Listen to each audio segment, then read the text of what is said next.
नमस्कार दर्शक बंधु आपणकर प्रिय चैनल माँ तारिणी सत्यनगर को आपण समस्त की स्वागत। जय माँ तारिणी।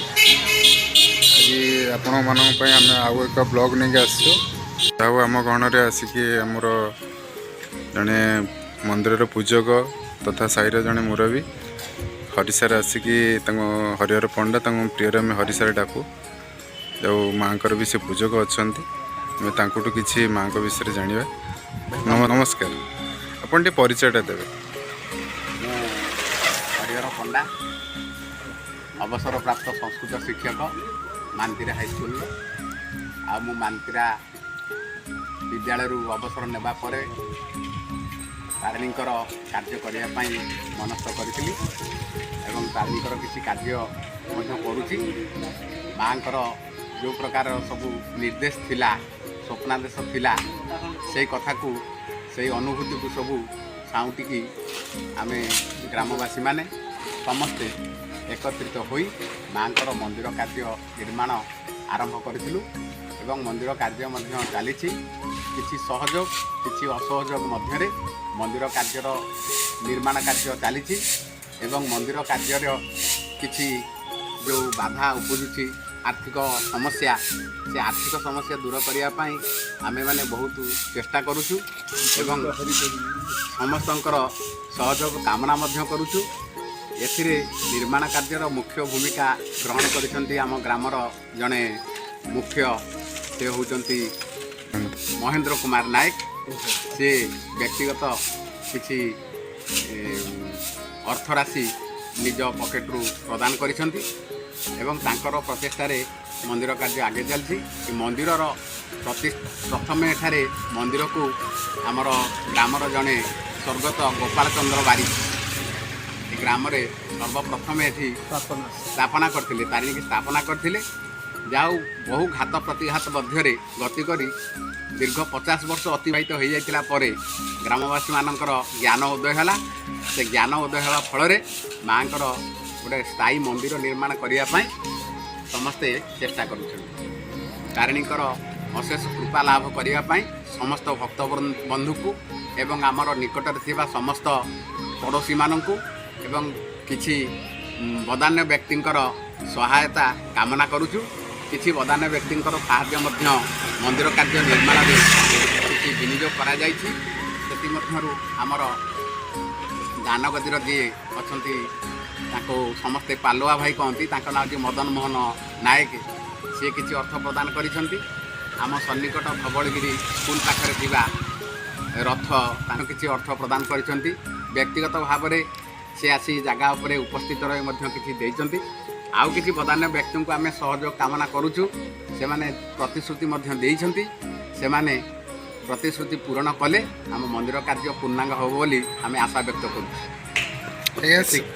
ना आपणकर ये कारुकार्य आउ कौन कौन रगू कौन कौन अच्छी कम से विषय किसी बरणी देवे। मंदिर जो बर्तमान आमर मुंडी मरी जाइए मुख्य मंदिर मुंडी मरी जाइए सबुखरे आउ एक मंदिर छोट मंदिरटे करने आम योजना रखीचु। आउ मंदिर सम्मुखरे थिबा सिंह आउ घोड़ा कार्य सरी जाइए तार रंग कार्य हम चतुर्पार्श्व आमर जो ग्रिल चली स्टील ग्रिल चली से स्टील ग्रिल मध्य आज पूर्णांग हम बोली आम आशा व्यक्त करुचु। स्टील ग्रिल लगी जाइए आउ अल्प किसी बाकी अच्छी आउ केवल मुख्य फाटक ये गेटे निर्माण करने आम पाखे बर्तमान अर्थराशि ना आम आशा व्यक्त करुचु। जदि कौन बदान्य व्यक्ति यही गेटा को पूर्णांग करने सहयोग करते आम से निकट चिर कृतज्ञ रुहतु। आशा व्यक्त करुच्ची निश्चित भाव में समस्ते एथिपाई सहयोग कामना करेंगे एवं समस्ते एथिरे आगे आसबे किसी निज अर्थ राशि मंदिर तरफ प्रदान करने। धन्यवाद नाना आपणकर ये सुविचार अमूल्य वाणी आम दर्शक बंधु जापारे मंदिर विषय किसी अनुभूति पाइले भविष्य माँ एमती पूर्णांग काम भविष्य शीघ्र हो बोली आम आशा व्यक्त करुचु। धन्यवाद दर्शक बंधु आम गहन मुख्य उद्योक्ता महेंद्र बाबू जहाँकि आसी पहुँचती आम सहित कि साक्षात्कार नवा। नमस्कार महेंद्र बाबू टी आप परिचयटा देवे। ମହେନ୍ଦ୍ର କୁମାର ନାୟକ। ଘର ଆଜ୍ଞା ଘର ହେଉଛି ଏଇ ସତ୍ୟନଗର। କିନ୍ତୁ ନିଜ ଘର ହେଉଛି ବୋରି। ଆଜ୍ଞା ଦେଖ ଆମେ ଆପଣଙ୍କର ଗୋଟେ ପୂର୍ବ ଭିଡ଼ିଓରେ ଆପଣଙ୍କ ନାଁଟା ଆମର ଲୋକଲୋଚନକୁ ଆସିଲା। ଆପଣଙ୍କର ଉଦ୍ୟୋକ୍ତା ଆପଣ ମନ୍ଦିର ପାଇଁ ଆପଣ ଯେଉଁ କର୍ତ୍ତବ୍ୟନିଷ୍ଠା ହୋଇ କାର୍ଯ୍ୟ କରୁଛନ୍ତି ସେଥିରେ ଆମ ଦର୍ଶକ ବନ୍ଧୁ ଆପଣଙ୍କୁ ଟିକେ ଜାଣିବା ପାଇଁ ଚାହୁଁଛନ୍ତି। ଆଉ ଆପଣଙ୍କର ଅନୁଭୂତି କ'ଣ ମାଆଙ୍କର କାମ ପ୍ରତି ଆପଣ ଏତେ ଯେଉଁ ଉତ୍କଣ୍ଠା ଦେଖାଉଛନ୍ତି? ଯାଉ ମାଆଙ୍କ ଆପଣଙ୍କ ସହଦେହ ରହୁ। ଆପଣଙ୍କ ମୁହଁରୁ କିଛି ଆମେ ଶୁଣିବା ପାଇଁ ଚାହୁଁଛୁ, ଆମ ଦର୍ଶକ ବନ୍ଧୁ କିଛି ଶୁଣିବା ପାଇଁ ଚାହୁଁଛନ୍ତି। ବୟସ ତୁଳନାରେ ଶେଷ ଅବସ୍ଥା ଉପରେ ଗୋଟେ ଦେଖିବା ଆମେ ଦେଖୁଛୁ ଠାକୁରଟିଏ ହେଲେ ଏଠି ହଜାର ହଜାର ଲୋକଙ୍କର ଦର୍ଶନ କରିବେ। ଆଚ୍ଛା, ସେଥିପାଇଁ ଚାହୁଁଛୁ ମନ୍ଦିରଟି କେମିତି ଭଲରେ ହେଇଯାଉ, କିନ୍ତୁ ମନ କହିଛି ମାନେ କରିବା କଥା କରିବାକୁ ପଡ଼ୁଛି। ଆଉ କ'ଣ ମନ କହିଛି ମାନେ କରିବାକୁ ପଡ଼ୁଛି। ବହୁତ ବହୁତ ଧନ୍ୟବାଦ।